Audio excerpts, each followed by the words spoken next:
Bonjour tout le monde! Aujourd'hui, je vais vous parler d'un truc super important pour tous les étudiants de la langue française. Comment parler comme un français avec les mains. On utilise souvent nos mains pour parler en France. Et en bon français que nous sommes, on le fait souvent pour râler. En plus, ce n'est pas qu'une question de gestes, mais aussi d'attitude et parfois de bruit aussi. Donc, voici mon top 10 des expressions gestuelles en français. C'est parti! Avoir les boules. Sûrement l'une des expressions les plus... Lolo! Chut!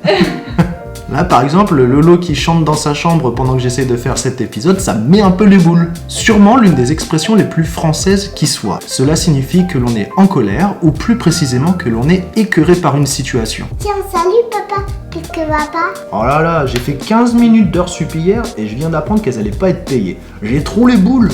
Eh, mon œil, hein, quand un Français fait ça, cela veut dire qu'il ne vous croit pas. Lolo, quand j'étais jeune, j'étais champion de bodybuilding. Tu le savais ça? Moi-même, ouais. Ras-le-bol ou ras la casquette. C'est un petit peu comme la première expression que l'on a vue, cela signifie que l'on en a marre. Sauf que là, il y a vraiment un côté exaspéré en plus. Très important, pour vraiment avoir l'air français avec cette expression, il faut rajouter le sifflement au passage. Et là, franchement, comme ci, comme ça. Celle-là, elle est facile, elle sert à expliquer que l'on n'est pas très satisfait de quelque chose. Oh Loulou, comment elle se passe ta journée? Ouais, comme ci, comme ça. On peut aussi dire coup-ci, coup-ça. Petit plus, n'oubliez pas de faire la moue. Avoir un coup dans le nez. On utilise cette expression pour dire que quelqu'un est ivre. C'est vraiment pas une très jolie expression, surtout que généralement on rajoute un bruit un peu comme ça avec. Oula, il leur parle bien lui. Non, il est juste un peu... Quelque chose est cher. En France, pour dire que quelque chose est cher, on se frotte les doigts comme ça. Et il ne faut pas oublier d'avoir l'air dégoûté. Bah ouais, en France, on n'aime pas beaucoup l'argent.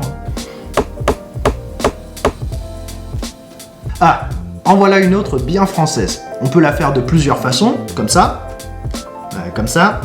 ou comme ça. L'un de mes héros, quand j'étais enfant, s'appelle Obélix, un Gaulois plus français que français. Dès qu'un personnage faisait quelque chose d'étrange selon ses habitudes à lui, Obélix avait l'habitude de dire « Ils sont fous ces Romains !» Le pied de nez. I think we mostly do it like this, we don't use the two hands. Bon, celui-là, il est plutôt marrant. On l'utilise surtout pour se moquer des enfants. C'est un petit peu comme tirer la langue, mais en plus sympa. D'ailleurs, même le nom est plus marrant en fait. Tais-toi, hein. Alors là, il y a deux solutions. Soit on le fait de façon sérieuse et ça donne un air agressif, et dans ce cas, surtout n'oubliez pas le sifflement, hein, ça calme bien généralement. Soit vous pouvez l'utiliser de façon plus légère, et là, au lieu du sifflement, vous pouvez utiliser le très célèbre poupouille. Poupouille, hein. On se casse. Dernier de la liste, mais pas des moindres, le geste qui signifie qu'on s'en va. Encore une fois, ce n'est pas un geste très poli, donc surtout ne l'utilisez pas à la fin d'un cours ou d'une réunion. On a pas mal d'expressions qui vont avec.